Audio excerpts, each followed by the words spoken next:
Hey guys, back with another Tai Chi tidbit here at Longevity Health and Fitness. The first time we just basically introduced a couple of things. We talked a little bit about how these videos are going to come your way. We are all at home needing something to do. As you get ready to set up your space, if you need to sit down, please. We're going to start doing mostly just a few introductions. I'm going to show some different forms.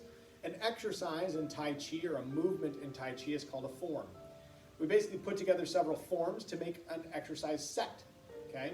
In the world of like health and fitness or exercise at a gym, in a lot of cases for strength conditioning, we think about an exercise and we put several exercises together to make a workout, like a routine, right? It's the same thing, except those routines or full workouts are called sets in Tai Chi, and the individualized movements or exercises that we do in those sets are called forms. There's a lot of popular ones. There's the 72 form, there's the 24 form, there's some individually named forms. There's a whole bunch of different types of Tai Chi. Don't get wrapped up in any of that stuff right now unless you really want to look into Tai Chi and its background and all that stuff. But basically, Tai Chi started as an internal martial art. It's an art of slow movement, right? It's a focused, what I call mindful movement. All right, we're also going to combine some Qigong. So some people ask me all the time, like, what's the difference between Tai Chi and Qigong? Qigong is an internal healing, okay? So it's like a medicine.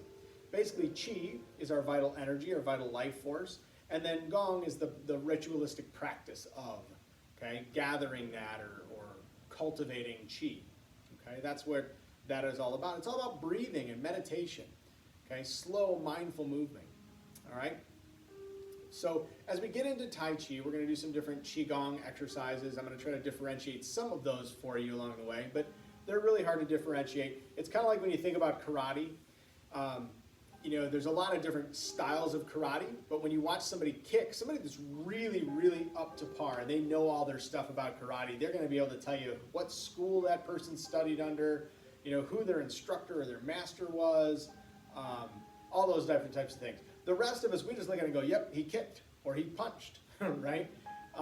Even though there's a lot more to it than the simple. But it doesn't have to get more involved than that, especially for what we're trying to do is just add a little bit of movement and benefit to our lives. So by all means, let's just kick, okay? Let's just punch. We don't have to worry about all the nuances and details about where something came from or what it might be called in one place. There's a book by a Harvard professor who is kind of a scholar in Tai Chi, and he wrote a book about Tai Chi. And one of the things he said was one of the most consistent things you'll know about Tai Chi is that everybody does it differently. So the one thing to know that stays the same all the time is that it's always done different. So this is not about perfection, this is just about movement. So I hope that you will just enjoy this. Allow this to help you relax and de-stress and not stress more. Today we're just going to talk about the open and close.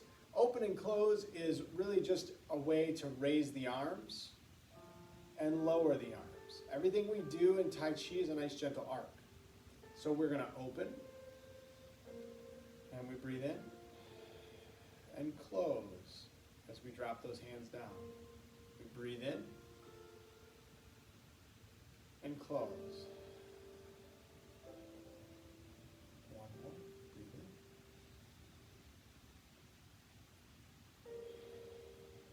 And close. We want to think about breathing into our belly button, whether you call it diaphragmatic breathing or we call it Tai Chi breathing, whatever you want to say, but we think about our core or our trunk, okay, and everybody talks about needing trunk stability and core stability to avoid low back pain or to help with movement. But in Chinese medicine, we call it the dantian. That area is basically our center or our balance point, right, our center of gravity. We all do the same thing. It doesn't matter if we're talking Western or Eastern rehab or medicine. We're talking about that center of gravity, okay? Diaphragmatic breathing, as we breathe in, the diaphragm drops and stabilizes the low back, stabilizes our pelvis. If you keep nice soft joints, relaxed shoulders, that's gonna help your whole body just stay nice and stable and steady. So I encourage you guys to keep coming back for these videos. I'm very excited to share this information with you. If you have any questions, feel free to reach out to me. Until we get a chance to reopen again, we're gonna try to shoot some of these videos and see if we can't get everybody moving at home right where you are. All right, until then, stay safe. Remember that movement is medicine. We'll see you for the next Tai Chi tidbit.